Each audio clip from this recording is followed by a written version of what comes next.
see that the conditioned souls within this material world will be tormented by lust, envy, greed, and all kinds of anarthas. Thus, life after life, they will suffer from the fourfold miseries of birth, old age, disease, and death.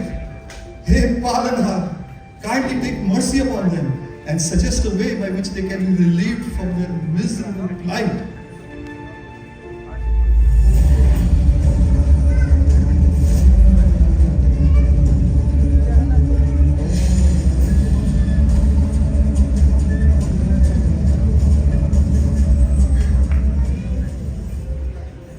Oh Brahmadev, such compassion is befitting an exalted personality like you. In this vast material creation on the planet Earth, there is a most sacred tract of land, the Purushottam Kshetra. This place is never affected by creation or annihilation. Anyone who lives in this place or even visits this place is sure to be freed from all material distresses. Just go there and witness its beauty. I offer all my respects unto you, O Neel Madhava and Mother Lakshmi Devi.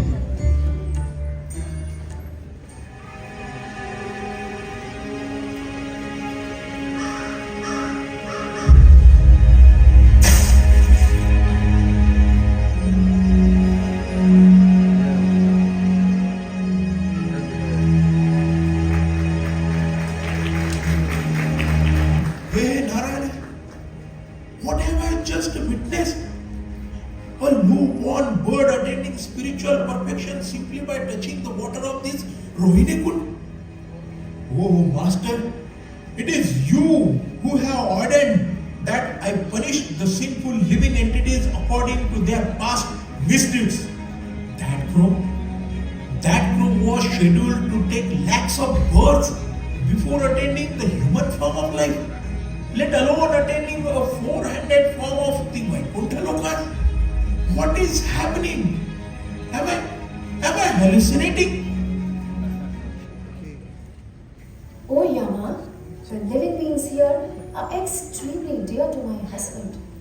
They are freed from any sinful reactions simply by worshipping this deity. Sinful seeds burn at this place, just like cotton is burned by fire. Therefore, O Yamraj, this is not the place for your duty. Oh Mother, kindly forgive me for my impunity. How was I to know the glories of this holy place, which are unknown even to Lord Brahma? O Pitamaha, during the Satya Yuga of Svarojasha Manu, a king named Indradyumna will require your guidance. Please instruct him to perform 1000 Ashwamedha Yagyas. At the completion of these yagyas, the Supreme Personality of Godhead will appear in a very unique form before the world. This deity, carved from wood by Vishwakarma, will bring about all auspiciousness to the entire world.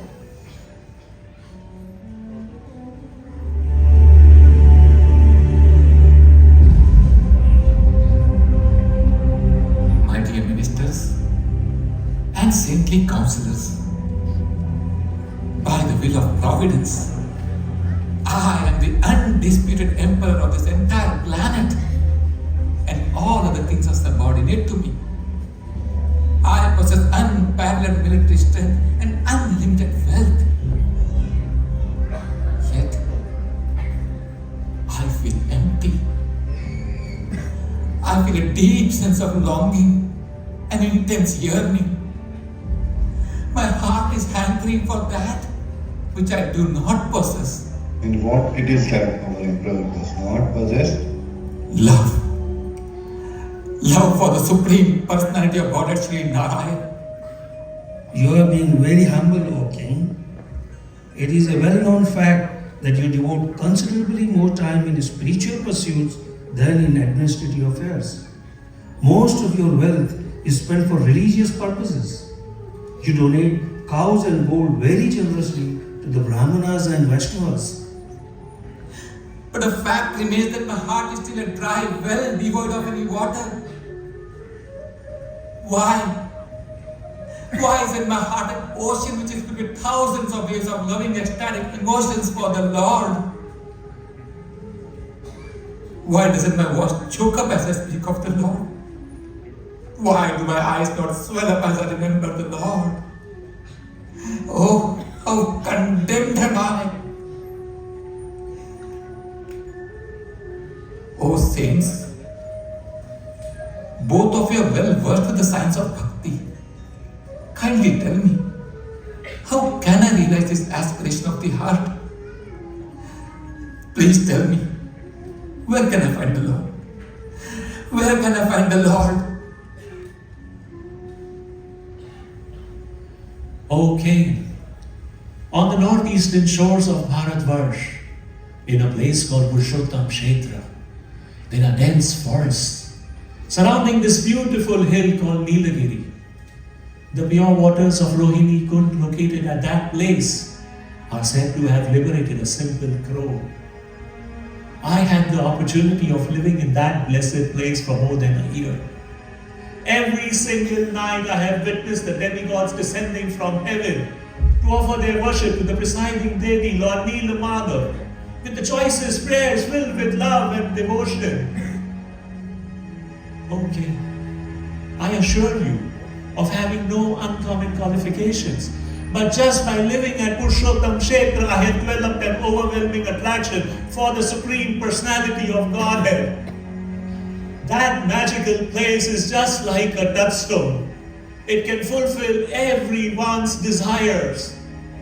So, My Majesty, I urge you to please visit that place and fulfill all your aspirations. Ministers, I am very much intrigued by what this respectful sage has said. It seems I may have finally found a solution to my heart's hankering. Kindly go personally and find out this place at the earliest. Surely, O Master. Dear brother, if you may, can I make a plea before the Emperor? Of course, Vidyapati.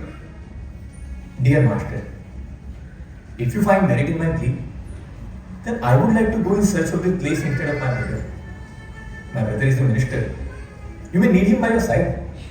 I assure you that you will not find me lacking in my efforts. Vidyapati, you are a Brahman of impeccable character. I trust you completely.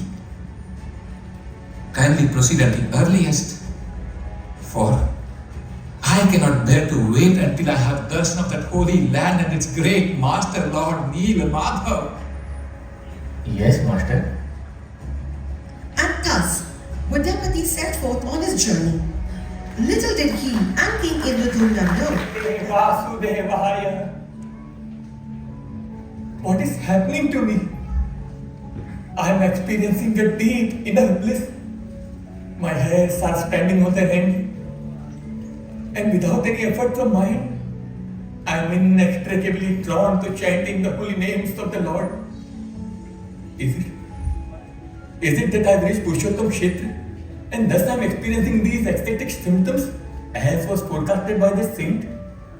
Also, I can see a bluish mountain in the distance. I presume it could be the Niladri Parvat.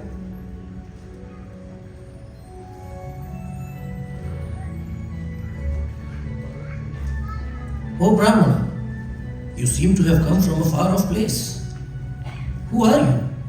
Kindly introduce yourself.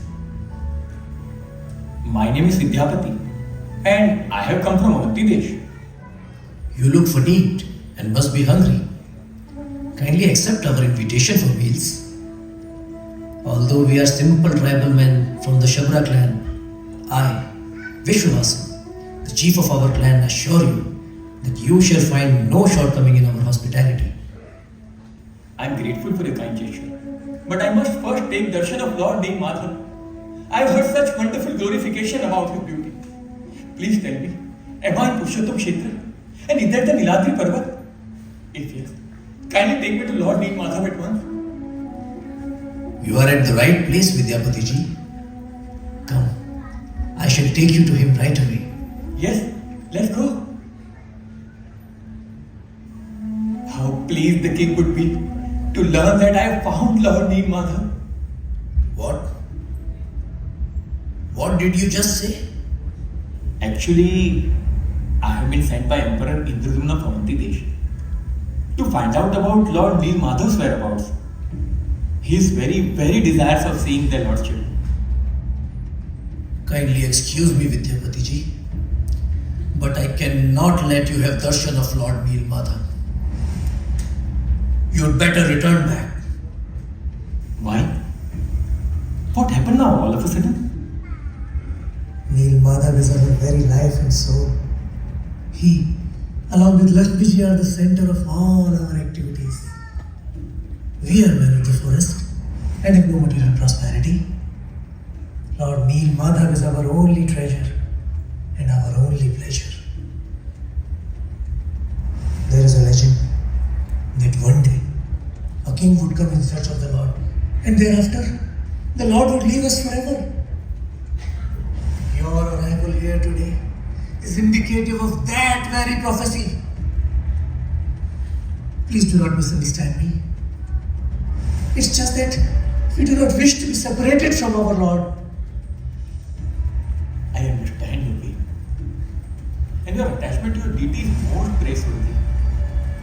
But does this prophecy not indicate that it is the desire of the Lord himself? Besides, I have been sent by the emperor and I am duty bound to report the truth to him. You too are his subject and are bound to comply by his will. Lastly, I myself am greatly desperate to see the Lord. I just can't bear to have come this far and not be able to see him. My mind is convinced that you are speaking the truth.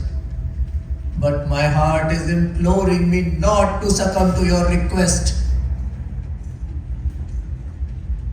All right. I shall let you have the darshan of the Lord. Indeed, who am I to stop a person from approaching the Lord? However, my attachment to Neel Madhav is so strong that I cannot permit you to know his whereabouts. Therefore, I shall take you to see Neel Madhav, but blindfold him. Blindfold him.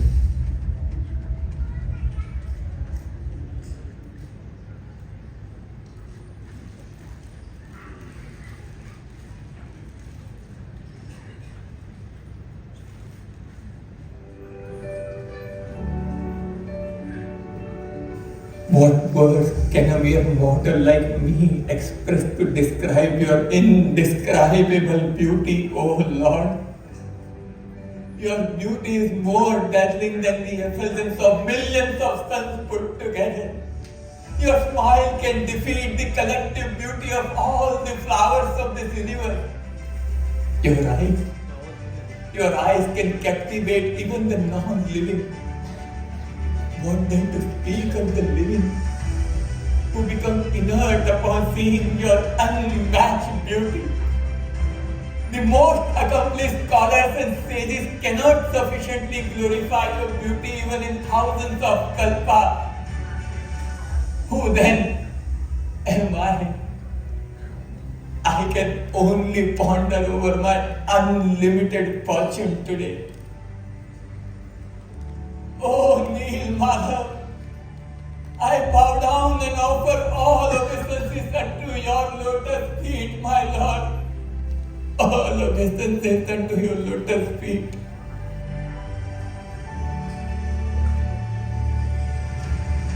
Oh, the food is so succulent that it is driving my taste buds crazy.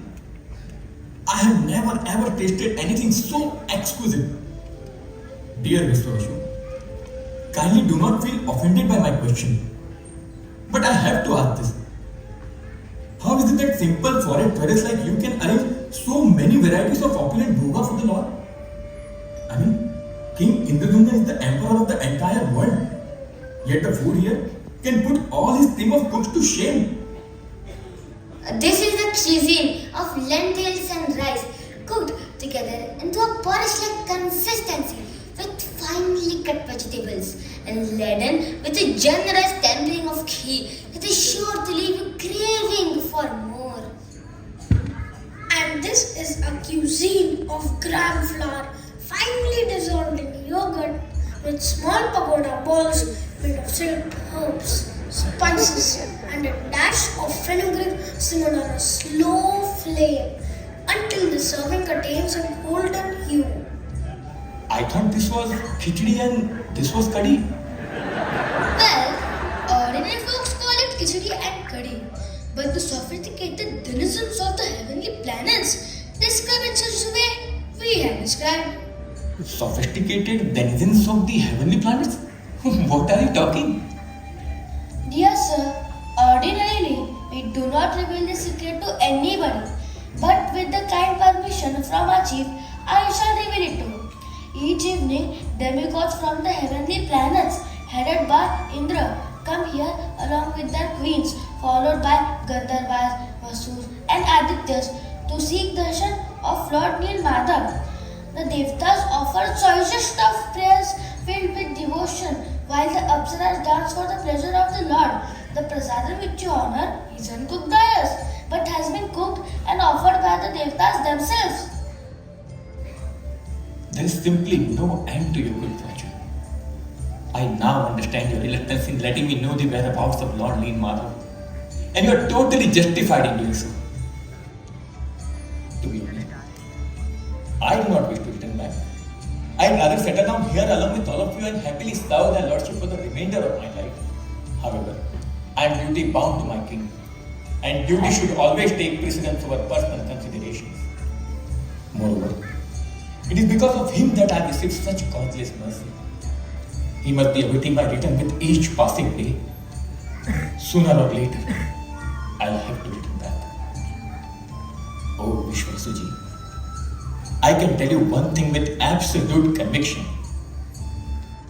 If there is any one person who is more deserving of the Lord's mercy, it has to be King Indradyumna. And thus, with a heavy heart, Vidyapati? My dear Vidyapati! Now that you have returned back, it is as if my very life has returned back. Smelling the beautiful fragrance that is emanating from your body and seeing the luster on your face, I can conclude that you have succeeded in your mission. Yes, O King. By your prayers and the blessings of all saintly persons in your assembly, I was successful in finding the whereabouts of Lord Nilmadhav. Jai! Please tell us about Lord Nilmadhav. His beauty is inconceivable, marvelous. Only the most fortunate ones can have darshan of the form of the Lord, who is very intimately worshipped by the simple forest dwellers of the Savra clan. Actually, these wonderful people are fiercely possessive of their lordship.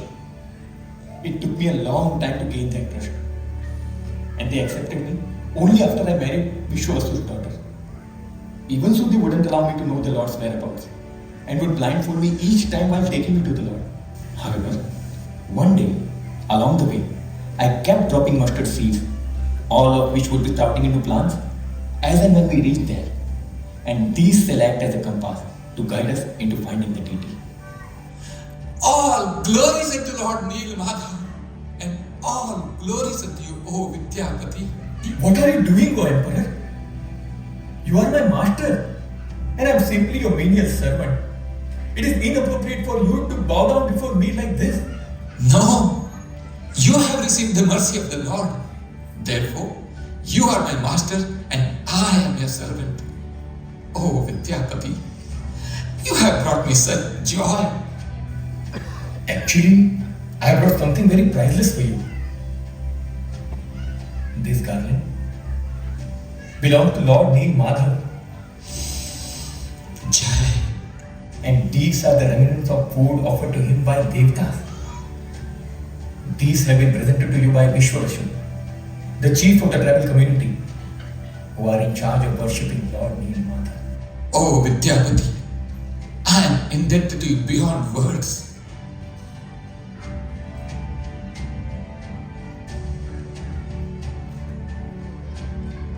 Soldier, distribute the prasadam amongst everybody after the sabha. Dear ministers and well-wishers, that which I was seeking, I have found. I see no reason as to why I should stay in Avanti Desh anymore. Therefore, I shall immediately shift base to Utkal Desh. Declare to everybody in the kingdom that all those who aren't unduly attached to their homes or to their friends and relatives are free to accompany us to Utkal Desh. I shall make all provision for their migration and settlement. Let's build our homes there, with floors that will keep us grounded in the realization that we all are but the humble servants of the Lord. Let's build our homes there, with walls of firm devotion to the Lord that will keep us protected from the onslaught of Maya. Let's build our homes there with the loving shelter of Lord Neel Madhav as our roof. Yes, O King, we shall accompany you. Hey, O King, I have some very auspicious news for you. Go on. The greatest of all saints, Narad Muniji, has arrived in our palace to meet you. Narad Muni? I shall receive him myself. Narayan, Narayan. Oh, what pious deeds could we all have possibly performed to merit your audience? Oh, Naradji, please accept my humble obeisances. Darshan of saintly personalities like you is so durlabha, very, very difficult to obtain. Kindly be seated upon the throne and treat me as your servant. Tell me, O King, is there sufficient food grain in your kingdom? Are you ruling your kingdom as per the religious principles as enjoined in the Shastras? And is your praja advancing well in their God consciousness? By your kind blessings, everything is going on smoothly. Oh Naradji, Mahatmas like you never visit anybody without a noble purpose. Kindly tell me, what brings you here today to my kingdom? Well, I have come to know that you are all set to leave everything behind and go to Nilachal to seek shelter of Neel Madhavji. That's true. I have been instructed by my father, Lord Brahmadev, to accompany you and assist you in all possible ways. Brahmadev is extremely merciful upon me. What more could I ask for? Under your guidance, we are assured of success in all our endeavor. Oftentimes, success is achieved only after endeavoring laboriously with enthusiasm despite reversals after reversals.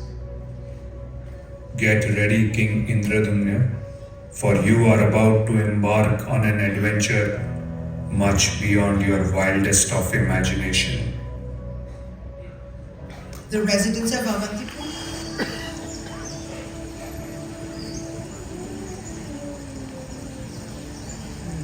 Pranam Narad Muniji, Pranam O King. Yes, soldier. The king of Utkal Raja has arrived here and is desirous of meeting you. Kindly usher him here with all due respect. Yes, Your Honor. All glories unto your lotus feet, Devashi Naradji. I am indeed blessed to be in your presence. And please accept my obeisances, O Emperor Indradumna. It's my great, great fortune to be in the presence of such exalted personalities. I heard that both of you entered my kingdom and just wanted to be of any assistance to you. Myself, along with my citizens, have come to settle down in Utkal Desh to be in proximity of Lord Neel Madhav. If you could help us in that direction, I shall be grateful to you. Oh, famed Emperor, I am afraid I have some painful news for you. Recently, a devastating storm had unleashed its fury upon the land of Nilachal.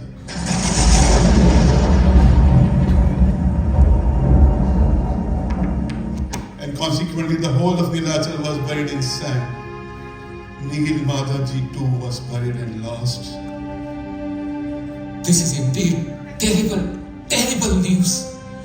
I shall employ all of my army and all of my citizens to dig up every inch of the earth and find the deity back. Naradji, how come this impediment has come our way? Impediments come and go, dear king. Be resolute in your purpose. It is time we proceed further. Yes, let us proceed.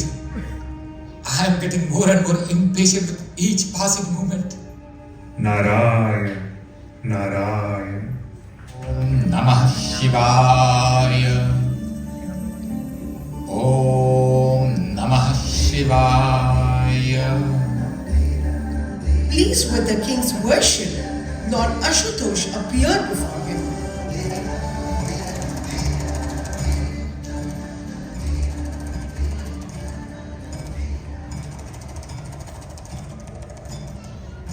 Utho Rajan. Mahadev, please accept my obeisances, O Lord Shiva. Your glories are unlimited, and I feel utterly insignificant in my feeble attempts to glorify you. O great king, I am pleased by your prayers. Continue on your quest with faith and determination. You shall surely succeed in your endeavor. Yes, O Lord. Dev Rishi Narad, the sapphire blue deity of Neel Madhav has disappeared from this world's sight forever. Tell the king to install a deity of Narsimha Dev and perform 1000 Ashwamedha yagnas to satisfy him. At the end of the 1000 yagnas, Vishwakarma will come to guard a most fascinating deity out of it. And your father Brahmadev will personally install the deity. May all the good fortune be upon you and the king.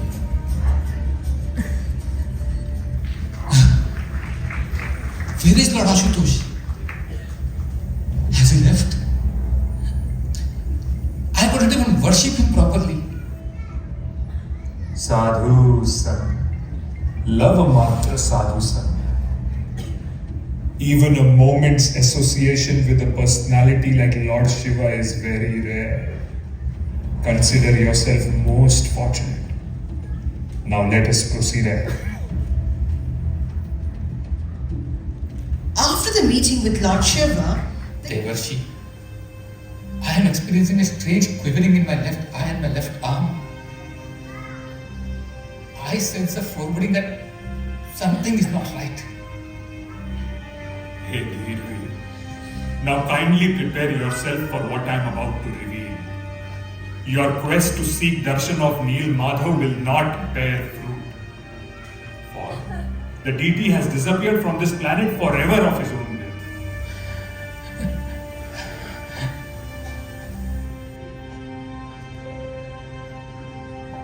Rajan. Rajan.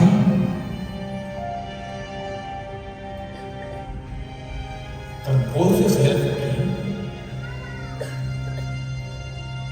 Rajan! Oh. What grave offenses I must have committed to be shunned by the Lord like this. Or perhaps I must have offended some Vaishnava. Because an offender of the Lord devotee does not receive the grace of the Lord. Indeed, how sinful am I! You are a saintly king and have committed no offenses. Do not lose heart. After leaving behind my kingdom and traveling for months on end with the sole desire to obtain the mercy of Lord Neel Madhav, how can I not lose heart at losing him after having come this close?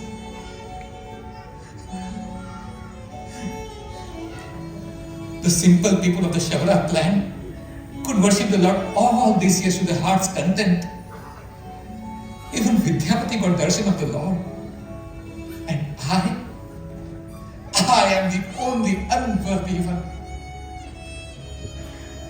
Oh, revered one, this hankering for Lord Neel Madhav was what was keeping me going. Having been forsaken by the Lord, I do not know what should I now live for.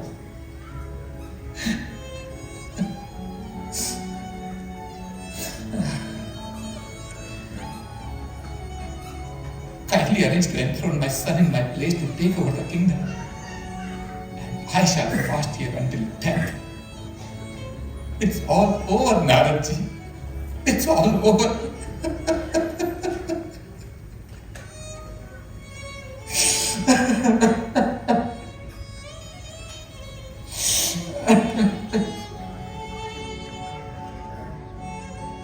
For one who has made any endeavor on the spiritual path, it can never really be over.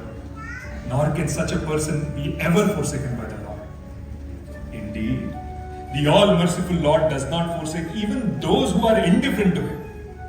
What then to speak of those who have surrendered their lives unto Him? Remember, I had stated that oftentimes success is achieved only after endeavoring laboriously with enthusiasm despite reversals after reversals. And Laulyam, the intense hankering to obtain the mercy of the Lord, is absolutely essential for one who desires ultimate success. So give up your foolish idea to fast unto death and have faith in the Lord.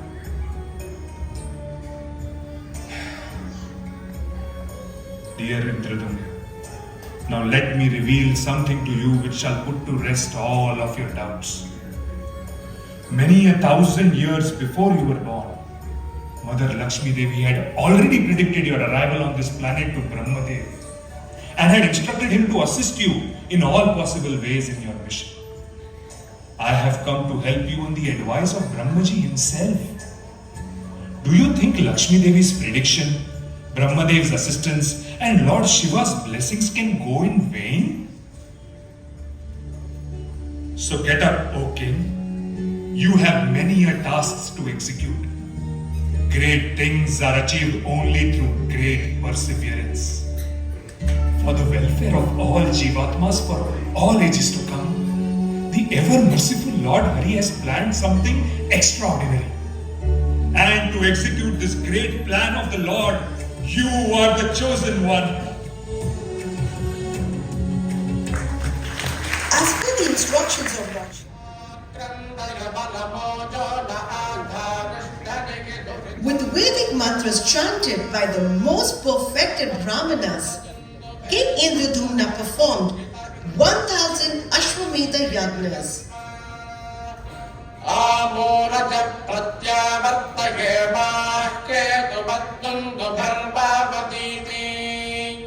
O Yajna Purusha, you are the controller of everything animate and inanimate, and all Jivatmas are eternally subordinate to you. O Master, for some reason not known to us, you have chosen to disappear from our vision in your form as Neel Madhav. These 1,000 Ashwamedha Yajnas are being performed just for your satisfaction and to invite you to reappear in your deity form for everyone's benefit.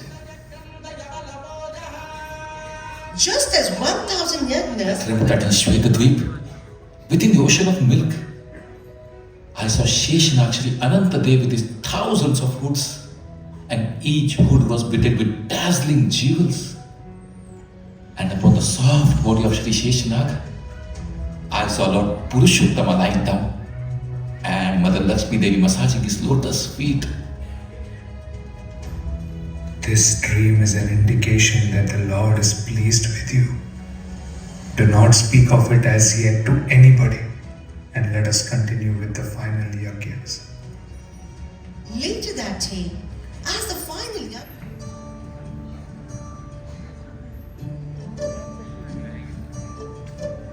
O King, we have just seen a most uncommon tree floating in the ocean's waves. We could smell its sweet fragrance from a distance, and it glowed with uncommon luster. Looking closer, we found the symbols of Vishnu upon it. A tree floating in an ocean? What could this be, O Munivar? For the benefit of all, the Lord will reveal Himself in a form carved from wood. There is no difference between the potencies of Archa Vigraha and the Lord Himself. The Lord is transcendental to our mundane senses, but is kind enough to accept our service in his deity form. O King, you should go to the seashore and arrange to have the tree brought here to the sacrificial altar. I shall do so right away. Let us go to the seashore. King Indradumna, a carpenter will soon appear with his tools to carve the Lord's deity form from this wood. He should be given complete privacy. While he is at work, play loud musical instruments so that no one can hear the sound of carving on the wood. Anyone who listens to the chipping and chiseling of the woods will undergo immense suffering along with all of his future generations. As predicted, an old carpenter soon arrived. He was none other than Vishwakarma himself in disguise.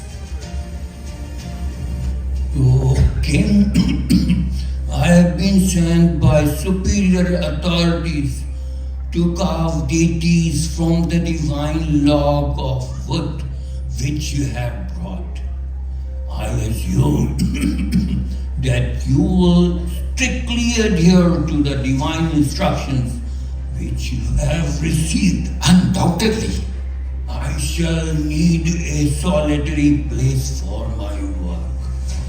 And if anybody interrupts me during the course of my work,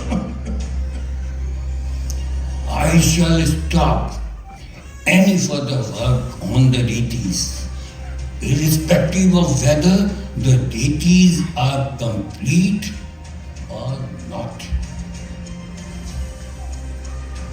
The food of the previous day was left untouched, and when the plates continued to remain untouched for 15 days and more, she grew increasingly worried. Swami, the food remains untouched for more than a fortnight now. I fear that something untoward may have happened to him. I suggest that the doors be opened to ascertain whether he is alright or not. We can't do that. Don't you remember the instructions we received from the sky above? And the warning of the carpenter himself? What if he leaves the deed is incompletely carved on account of our intuition? True, but what if the old man is dead? It has been more than 15 days since he has eaten food or drank water. How long can an old man survive without food and water? Oh, what a dilemma!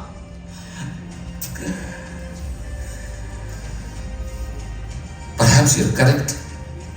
Something doesn't seem right. We need to check on him. Hey, Nag, kindly protect my decision.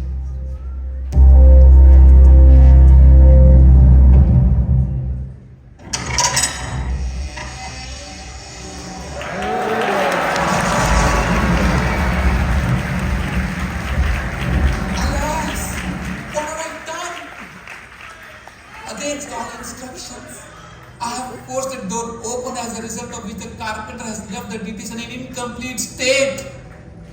Gundicha, just look.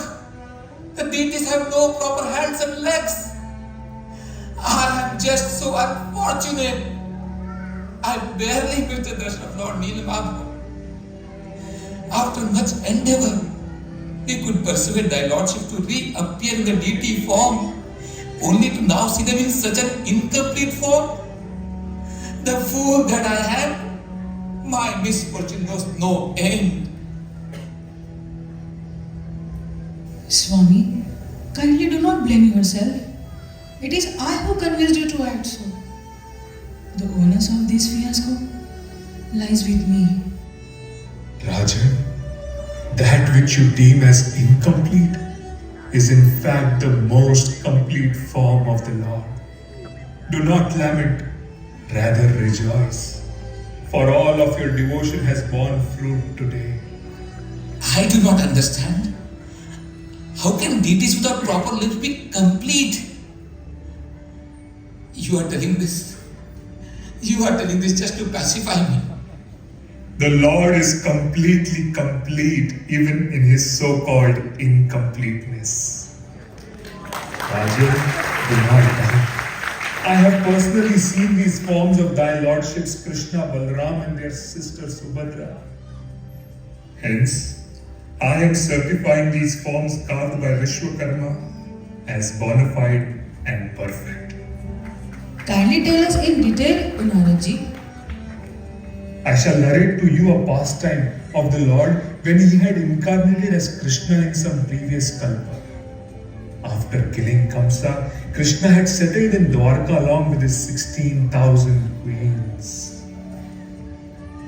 Despite unlimited opulences and thousands of beautiful queens, our master does not appear satisfied with us. Yes, even though externally he appears to be enjoying our company, internally he is forever hankering to be in the association of the gopis of Vrindavan. Secretly weeping all night long, he just keeps chanting the name of Sri Radha. Oftentimes, I have broached upon the subject of Radharani and about his life in Vrindavan, but our Lord never reveals anything. So, how do we get to know the depth of our Lord's attachment to Vrindavan and the Vrijvasis? It's as if our husband has lived in two different worlds, so different from one another, and we have no knowledge of the world in which he lived prior to entering our world. Yes, there is so much to know about the years he spent there, the leelas he has performed there. We all are dying to know this, but who can tell us? Actually, there is only one person in Dwarka who has seen our Lord in Vrindavan, and that person is Mother Rohini.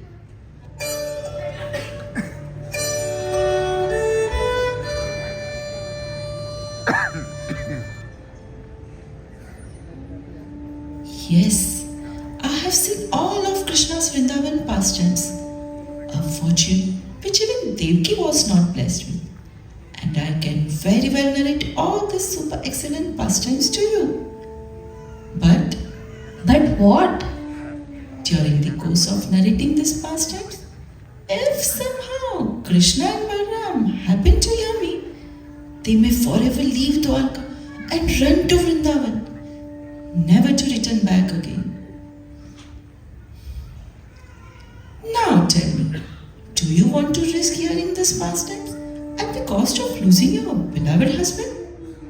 We do not wish to undertake such a grave risk, but at the same time, we are burning from within to hear those marvelous pastimes. Sister, I have an idea. Why don't we have someone guarding the door, just in case Krishna and Balram turn up, while we are engrossed in hearing from Mother Rohini? What say? Excellent idea. But whom should we entrust to guard the door? I think Subhadra would be apt for the job. Yes, Subhadra it is!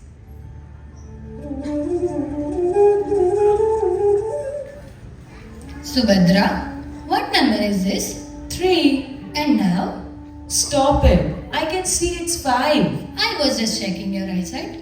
Can't take any chances. You see, our husband's at stake here. Listen, Subhadra. Under no circumstances, I repeat, under no circumstances are our husband and our bhaiya to enter the room. Yes, Subhadra, be on guard. If you happen to see them arriving, just knock on the door so that we can be alerted and the katha can stop then and there, only to continue later. Subhadra, you are our only hope. Relax. All of you speak as if I have been entrusted with the task of creation of the universe. Come on, it's a simple task of just guarding the entrance. It's a child's play. Creating the universe is a far more simpler task as compared to remaining composed when hearing about the nectarian katha of her husband's pastimes. Yes, what if you too lose your senses hearing those pastimes and fail to see them arrive? There is a famous saying in this context सावधानी हटी, दुर्घटना घटी. I very well understand the grave consequences of being neglectful in the duty that has been entrusted to me. For me, my duty is above everything else. I shan't let anyone come in way of my duty. Rest assured. Sisters, I think Subhadra can be trusted. Let's go in.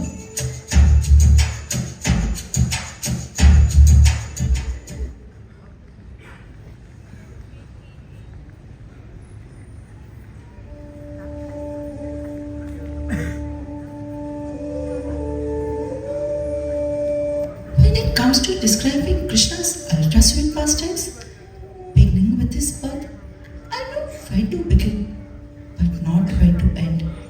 Because just like an ocean, his leelas are vast and very deep. And thus, Mother Rohini began narrating all of Krishna's childhood pastimes in a most enchanting way. Poor Subhadra, who was so confident of remaining equipoised under the emotional turbulence that is caused by the hurricane of Krishna Katha, got sucked up like a helpless leaf in the vortex of the whirlwind. In no time, she entered into a deep state of ecstasy and fell down unconscious. After killing Kamsa, Krishna and Balram were supposed to return back to Vrindavan. But they never returned. So many years have passed, and to this day, every moment the residents of Raj look forward to them returning back. And the only thing that is preventing them from giving up their lives is Krishna's promise. I shall return back. Mother, who is Radha? For all of our service and all of our devotion to our Swami, the only compliment we get from him is that we remind him of Shri Radha. That personality who embodies love for Krishna to the highest degree is Radha. The air that Krishna breathes, the fragrance that Krishna smells is Radha. Without her, he is incomplete. And it is for this reason that you find him in intense pain. I shall now describe to you Krishna's most confidential pastime, the Ras Leela with Srimati Radharani and the gopis. And then Mother Rohini began narrating this pastime in great detail, completely oblivious to the fact that Krishna and Balram were standing outside, hearing every word of a katha. And with each passing moment, they were entering into deeper and deeper levels of ecstasy until both of them fainted alongside Subhadra Devi.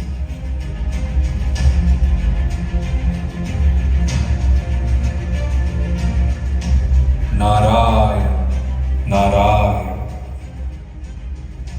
I have seen the Supreme Lord, Narayan himself, and I have seen all of his avatars in various yugas. I have seen the most beautiful, all-attractive Krishna too on so many occasions. But never before have I seen that very Krishna, along with his brother Baladev and sister Subhadra, in such a state of deep ecstasy, to the extent that their limbs have withdrawn into their bodies, just like a turtle withdraws its limbs inside its body. This sight is most rare, and I am just so fortunate to be able to see it to my own heart's content.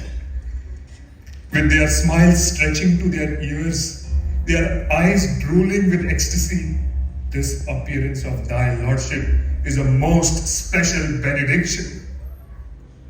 I offer all obeisances unto you, my lordships. Naradji, so good to see you. Trust me, O Lord. It is I who should be saying, it was so good to see you. Today I could see personally how Bhagavan himself appears when he is in Mahabhav.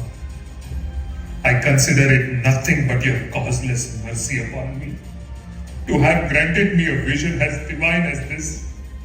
My lordships, I have but just one request to make. Why just me?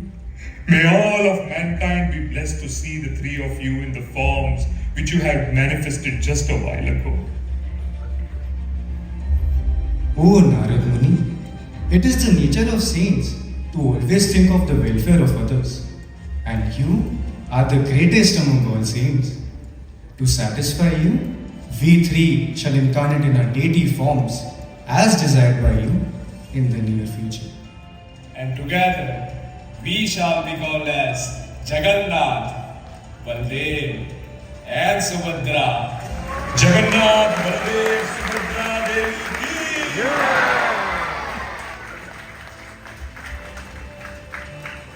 Rajan, now you know the story behind this unique form of the Lord. It wasn't left behind incomplete by Vishwakarma on account of any intrusion by you. Rather, he had left long back after carving the deities in a form as was seen by me and as was desired by the Lord. It is nothing but yet another magnificent Leela of the Lord. So get over your lamentation and celebrate the momentous occasion. Jai, Jai, Jai Jagannath, Jai Baldev, Jai Subhadra. King Indradumna wanted to approach Lord Brahma for the deity installation.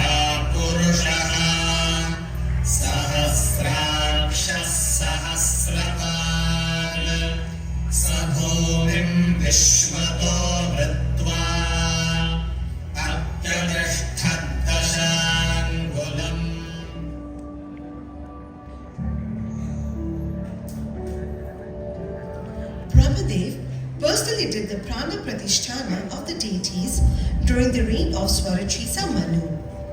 The wheels of time have moved steadily, and since then, many a Manus have come and gone after the reign of Mil himself goes out on his majestic wrath, year after year, in country after country, casting his wide glance upon a sea of devotees, ever eager to flood them with his overwhelming love.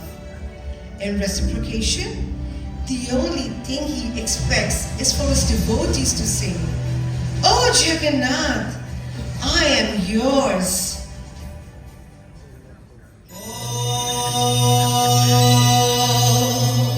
Jagannathaya te namah. Jagannathaya te namah. Jagannathaya te namah. Jagannathaya te